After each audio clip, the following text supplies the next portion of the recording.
Les voyageurs de l'Eurostar à la veille du départ en vacances, une grève de dernière minute a été décidée par les syndicats français.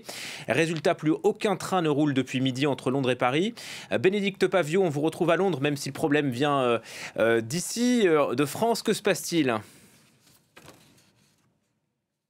Très mauvaise surprise pour que ce soit des voyageurs d'affaires, mais aussi, on s'en doute, à quelques jours de Noël, les familles qui essayent de se réunir, les amis qui essayent de se réunir avec de sérieuses perturbations du trafic ferroviaire dans le tunnel sous la Manche. Donc ce tunnel qui relie, on le sait, ce lien sous-marin qui relie le Royaume-Uni à l'Europe continentale, pas du tout de circulation.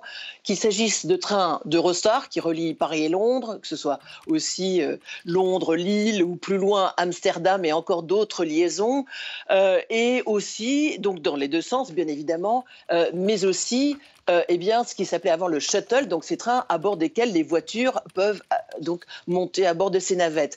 La mauvaise nouvelle, c'est que ce mouvement surprise, donc du côté français, pourrait continuer, et la recommandation, qu'il s'agisse d'Eurostar et d'Eurotunnel, c'est que tous les trains et tous les voyages aujourd'hui devraient être reportés. Nous ne savons pas si il peut y avoir des liaisons qui reprennent ce soir, en tout cas reportées au moins jusqu'à demain. Donc effectivement, très mauvaise nouvelle, et avec bien sûr des trains qui étaient déjà prévus d'être bondés.